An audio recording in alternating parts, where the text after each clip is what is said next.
Letters to a Young Poet. Letter number 5 by Rainer Maria Rilke.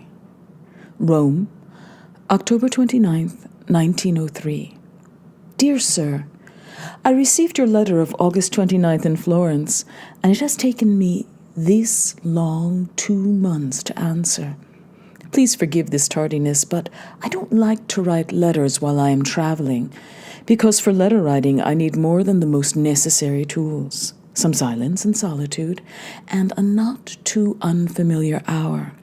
We arrived in Rome about 6 weeks ago, at a time when it was still the empty, the hot, the notoriously feverish Rome. And this circumstance, along with other practical difficulties in finding a place to live, helped make the restlessness around us seem as if it would never end. And the unfamiliarity lay upon us with the weight of homelessness. In addition, Rome, if one has not yet become acquainted with it, makes one feel stifled with sadness for the first few days. Through the gloomy and lifeless museum atmosphere that it exhales, through the abundance of its pasts which are brought forth and laboriously held up, pasts on which a tiny present subsists, through the terrible overvaluing sustained by scholars and philologists and imitated by the ordinary tourist in Italy, of all these disfigured and decaying things, which, after all, are essentially nothing more than the accidental remains from another time, and from a life that is not and should not be ours.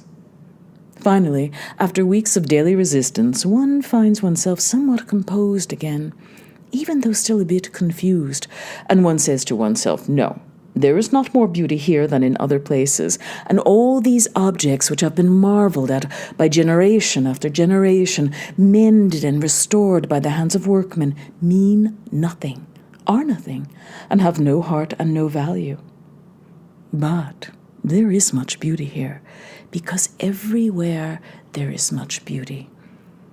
Waters infinitely full of life move along the ancient aqueducts into the great city and dance in the many city squares over white basins of stone and spread out in large, spacious pools and murmur by day and lift up their murmuring to the night, which is vast here and starry and soft with winds. And there are gardens here, unforgettable boulevards, and staircases designed by Michelangelo, staircases constructed on the pattern of downward gliding waters, and as they descend, widely giving birth to step out of step, as if it were wave out of wave.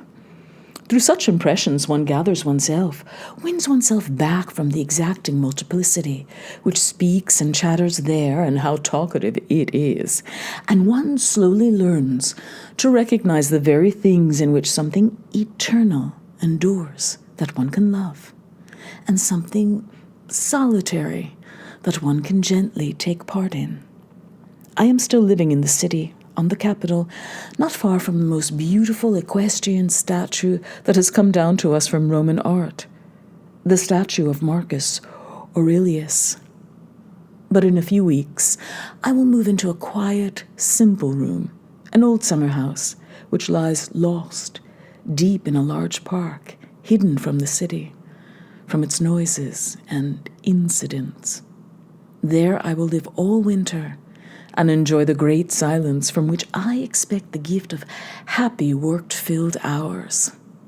From there, where I will be more at home, I will write you a longer letter in which I will say something more about what you wrote me. Today, I just need to tell you, and perhaps I am wrong not to have done this sooner, that the book you sent me, you said in your letter that it contains some works of yours, hasn't arrived. Was it sent back to you, perhaps, from Warp Suite? They will not forward packages to foreign countries. This is the most hopeful possibility, and I would be glad to have it confirmed. I do hope that the package hasn't been lost. Unfortunately, the Italian mail service being what it is, that would not be anything unusual. I would have been glad to have this book, as I am to have anything that comes from you. And any poems that have arisen in the meantime, I will always, if you entrust them to me, read and read again, and experience as well and as sincerely as I can. With greetings and good wishes, yours, Rainer Maria Rilke.